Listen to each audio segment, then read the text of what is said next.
misalkan di suatu link halaman website itu kan ada tulisannya inspect. Coba kalian berkunjung di halaman web, terus klik kanan manapun objeknya, klik kanan terus inspect. Nah itu ketika dikasihkan lokasinya di mana, itu nanti kita akan temukan expect-nya itu ada di mana gitu ya. Jadi nanti munculnya itu kayak gini. Memang agak rumit gitu ya. Ini orang-orang IT yang paham ya. Cuman yang kita perlukan itu alamatnya aja. Misal kalian ngolah data Susenas gitu ya. Nah itu kan data Susenas berada di mana gitu ya. Lokasinya, foldernya apa. Nah itu kan sebenarnya alamat juga kan. Nah mirip seperti itu. Objeknya mana, alamatnya mana gitu. Jadi dia harus tahu tentang itu si Seleniumnya. Itu sih yang menjadi PR kita untuk memahamkan si bot tadi terhadap website yang mau kita scrape tadi. Itu ya. Oke, kita lanjutkan kembali. Oke. Nah, sekarang kelebihan dan kekurangan. Nah, sebenarnya Selenium tadi itu open source. Jadi kita nggak ada batasan menggunakan API-nya, kita nggak ada batasan menggunakan berapa lamanya gitu ya, nggak berbayar juga. Nah itu jadi dan ini support untuk bahasa pemrograman apapun gitu. Jadi nggak hanya Python. Kalau misal teman-teman semua pengen PHP gitu ya, PHP itu bahasa pemrograman untuk membuat website gitu ya. Nah itu juga mendukung gitu ya. Terus juga fleksibel, terus juga support untuk banyak platform. Nah cuma ya tadi dia perlu modding ya.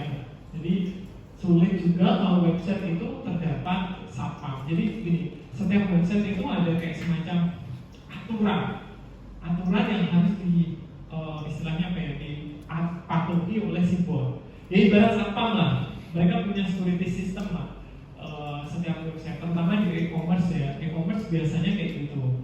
Jadi kalau teman-teman semua pengen mengambil data e-commerce, nah biasanya di situ ada security systemnya. Kadang kita pengen ngambil data dengan bot, nah itu dibatasi, nggak bisa gitu ya. Terus ada lagi kayak misal mungkin teman-teman semua pernah dikasih clue oleh Google gitu ya, mana sih motor gitu ya, gambar motor yang kotak gitu. Nah itu sebenarnya menghindari serangan dari bot tadi sebenarnya. Jadi biasanya salah satu caranya ya memastikan kalau dia itu manusia atau enggak, kasih aja gambar gitu ya, terus suruh pilih ini gambarnya mana yang sesuai dengan perintahnya dia. Nah si bot itu nggak bisa kayak gitu. Jadi dia sebenarnya bisa lewat kita ya, maksudnya mungkin dia melihat print screen gitu ya, terus hasil print screennya dikirimkan ke kita gitu ya. Nah itu lewat itulah, sebatas itu aja. Tapi untuk sampai dia memahami itu, nah saya nggak tahu. Adanya AI ini mungkin bisa diintegrasikan ke Selenium. Nah, mungkin kalau itu bisa diintegrasikan, kita nggak perlu ngajarin expect lagi gitu ke Seleniumnya. Jadi dia kasih perintah aja untuk ngambil data. Saya belum membaca dokumentasinya Selenium, tapi bersiap-siap aja. Itu pasti akan terjadi. Oke ya. Nah, terus perlu setting expect dari satu website ke website yang lain. Jadi tadi ya, alamat objeknya setiap website itu berbeda-beda. Tantangannya ya tadi si botnya tadi harus dikasih tahu, oh ini loh halaman yang bisa kita ambil, ini loh enggak kayak gitu. Terus juga sulit menemukan teks yang sifatnya itu iframe. Jadi kalau misal kan nggak semua website itu memang berasal datanya itu dari dia ya. Biasanya dia itu mengambil data dari website lain. Nah itu makanya kita sulit untuk mengambil data tersebut. Nah komponennya sekarang. Nah biasanya bot itu ya kita kasih perintah, dia bisa scrolling, dia bisa ngasih screen capture, ya seperti kita aktivitas ketika browsing lah, dia bisa ngeklik kayak gitu. Jadi makanya komponen-komponen inilah yang nanti diperintahkan kepada bot untuk mengambil data yang sesuai dengan keinginan kita, kayak gitu ya teman-teman semua ya. Jadi misal saya ingin membuka di websitenya Swastata, jadi masuk. Nah setelah itu kita klik bagian atas gitu ya. Terus tunggu dulu. Nah itu sebenarnya bot itu bisa diajarin untuk sabar gitu ya. Jadi istilahnya jangan sampai kita melebihi request ke server itu terlalu berat gitu ya, dan itu bisa ngedorkan servernya. Jadi makanya saran saya kalau memakai Selenium jangan mengambil terus gitu ya, tapi ajarkan juga si bot tadi untuk sabar. Jadi dia tuh bisa menunggu sebenarnya kayak gitu. Ya seperti itu ya. Jadi bisa please wait sampai servernya bisa mengeluarkan objek konten yang ada di websitenya gitu ya. Misal 5 detik. Nah jangan sampai 1 detik langsung dipanggil lagi, 1 detik panggil lagi. Itu biasanya kan membuat lemot ya. Apalagi yang scrap seluruh peneliti di LPM, wah itu bahaya. Jadi kita harus ada etikanya juga gitu ya. Yang namanya juga mengambil data. Kita nggak ingin perbuatan kita itu berimplikasi merugikan orang-orang. Kayak gitu ya. Oke, ada pertanyaan sampai di sini? Ini jam-jam segitu tuh jam-jam ngantuk ya. Oke? Nggak ada?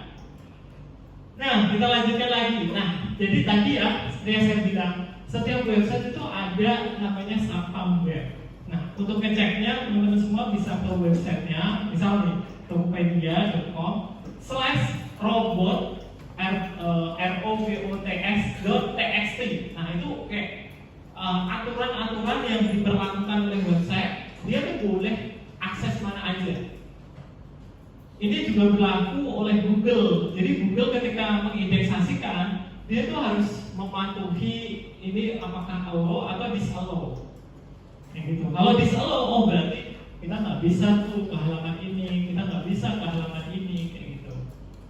Jadi dia tuh dikasih aturan ya si botnya tadi supaya dia bisa masuk ke sana atau tidak. Oke ya.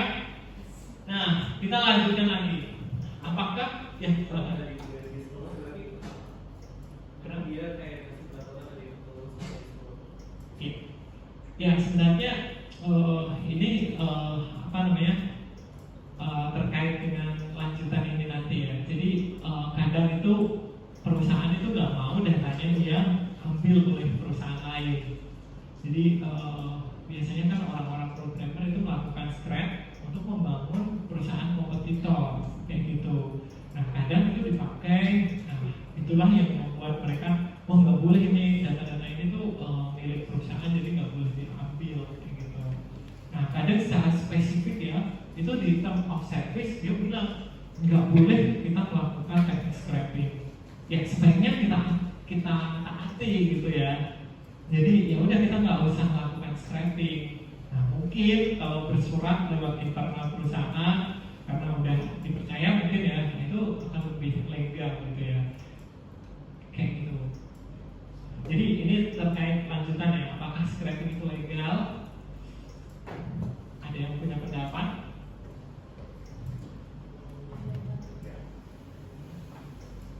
Ya mungkin ya, jawabannya mungkin ya selama undang-undang kita masih belum jelas ya tentang privasi data ya. Nah itu jawabannya masih mungkin. Tapi ke depan nggak tahu ya, ini pasti berubah ya. Nah, jadi ini tergantung dengan pertama TOMS. Jadi setiap perusahaan pasti mereka itu punya term of service terkait data yang mereka punya. Jadi kita harus baca itu. Kalau misal kita ternyata di situ nggak boleh scrap, kita melakukan scrap, biasanya kalau kita bikin publikasi, reviewer akan mencari itu. Wah ini websitenya dibilang nggak boleh di scrap, kamu melakukan teknik scrapping. Nah kayak gitu. Jadi makanya kalau bisa kita harus berizin gitu ya, berizin ke pemilik aplikasi. Jadi ini sangat tergantung dengan TOMS. Ada yang membolehkan, ada yang secara eksplisit nggak menuliskan gitu ya. Ada yang tidak membolehkan. Jadi kayak Tokopedia kalau nggak salah nggak boleh, gitu ya. Jadi e-commerce itu ada yang boleh, ada yang enggak. Nah, mungkin bisa dibaca kembali term of service-nya. Sebaiknya kita sih kalau kita sebagai ekonom sih kita harus menghormati gitu. Jadi kalau nggak boleh ya jangan sekali-kali melakukan teknik scrapping gitu. Ya kalaupun kepepet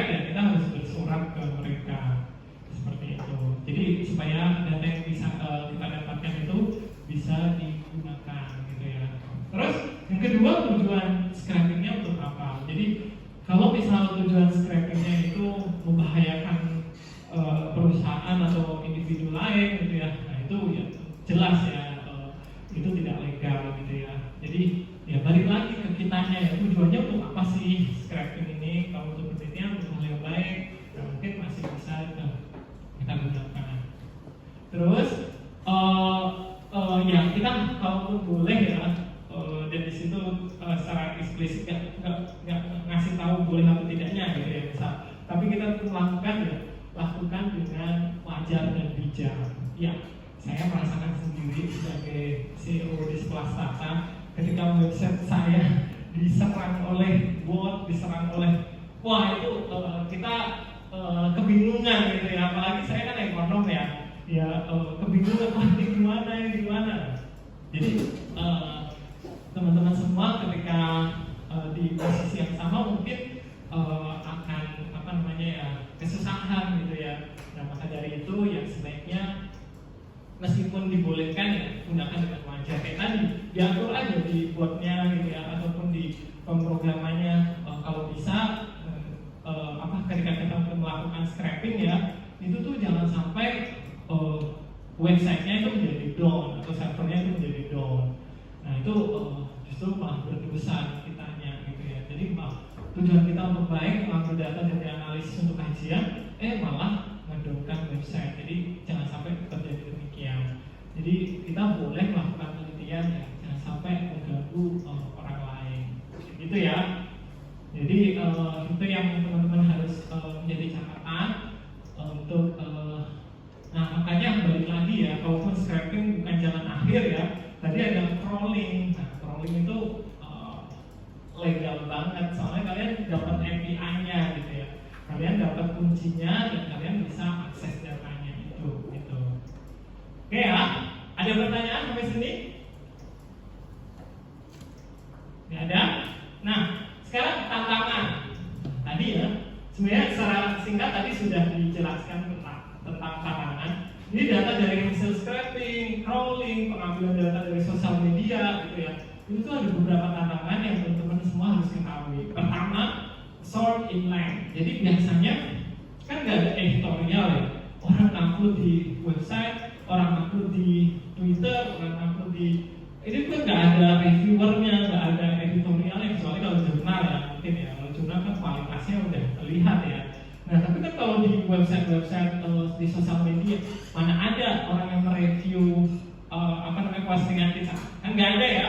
Ya kecuali teman kita nge-like gitu aja kan, nah, momen seperti itu kan. Nah makanya biasanya tadi ya banyak noise yang muncul gitu ya di sana. Kalimatnya kadang nggak sesuai dengan gramatikal, kayak gitu itu pasti terjadi gitu ya. Nah itu tantangannya, bagaimana mengolah data yang slang misal nih banyak noise-nya, banyak typo-nya gitu ya. Nah itu seperti apa? Nah itu yang harus teman-teman semua jelaskan bagaimana metodologinya untuk mengolah data tersebut. Terus temporal itu biasanya dia hanya sesaat aja. Jadi kalau misalnya 5 menit tracking gitu ya, ya udah paling nggak sampai 3-2 hari udah hilang, udah tenggelam gitu ya. Jadi makanya kalau teman-teman semua fokus di sana, ciptakan tools yang kita bisa menganalisisnya dengan cepat gitu ya. Jadi dengan model-model yang efisien kayak gitu. Terus belum lagi macam-macam datanya tadi ya. Jadi bentuknya kan ada teks gitu ya, ada gambar, ada video. Sebenarnya bedanya dengan data-data yang lain itu dimensi ya. Jadi dimensi gambar contohnya. Dia itu tidak hanya satu dimensi aja gitu. Kalau data yang kita analisis yang terstruktur ya dari BPS itu kan satu dimensi aja kan, angka kan, ya nggak? Nah kalau dia itu bisa banyak dimensi gitu ya, bisa angkanya bisa dikonvert dari sisi pewarnaannya kayak gitu ya, dari sisi polanya kayak gitu. Jadi makanya dimensinya ini sangat tinggi, apalagi data video, wah itu sangat besar gitu ya dimensinya. Terus juga ya ini tantangannya bagaimana mengubah gitu ya data yang dimensinya besar tadi menjadi data yang terstruktur yang dimensinya bisa kita olah seperti itu. Oke Oke, tantangan yang lain adalah dalam hal fine graded ya. Jadi fine graded itu kayak gini. Misal teman-teman semua membahas topik tentang, katakan ya sekarang viral apa? Ya mungkin Prabowo gitu ya, Prabowo. Nah pasti di dalam konten tag tentang Prabowo itu ada yang jualan gitu kan. Terus ada juga yang mungkin apa? Pokoknya banyak noise konten-konten yang kita nggak perlu, tapi sebenarnya masuk ke situ gitu ya. Karena dia ya motifnya berbeda-beda ya di sosial media ya, kayak gitu. Jadi ya bagaimana cara membersihkan data yang seperti itu gitu ya, yang berbeda-beda topik itu supaya tetap bisa kita olah gitu ya. Nah itu kita harus jelaskan di sana. Nah kalau kayak scraping dari social media itu bisa nggak kayak kita menghilangkan buzzer-buzzer gitu kayak tweet-tweetan misalnya ya. Buzzer. Ya biasanya kita harus membuat model mendeteksi apakah dia buzzer atau enggak. Nah itu biasanya di mesin learning. Jadi kita kumpulin dulu tuh data-data ciri-ciri buzzer itu apa. Misal dia postingannya dikit, nah tapi dia kritikannya pedas-pedas, komennya pedas-pedas. Nah itu dikumpulin datanya, terus dideteksi, dia diklasifikasi apakah dia buzzer atau tidak, kayak gitu.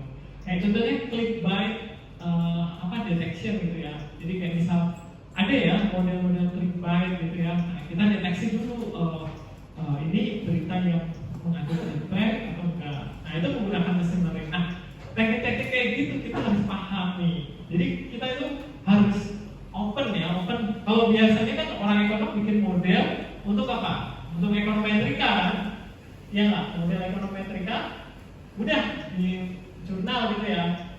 Nah kalau orang IT itu model itu langsung diimplementasikan ke dalam usahanya dia gitu ya.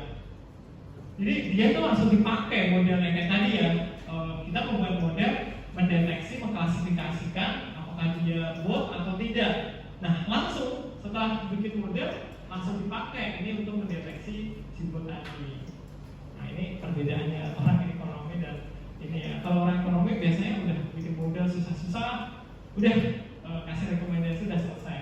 Modelnya nggak dipakai di dunia perusahaan kayak gitu, nggak dipakai gitu ya.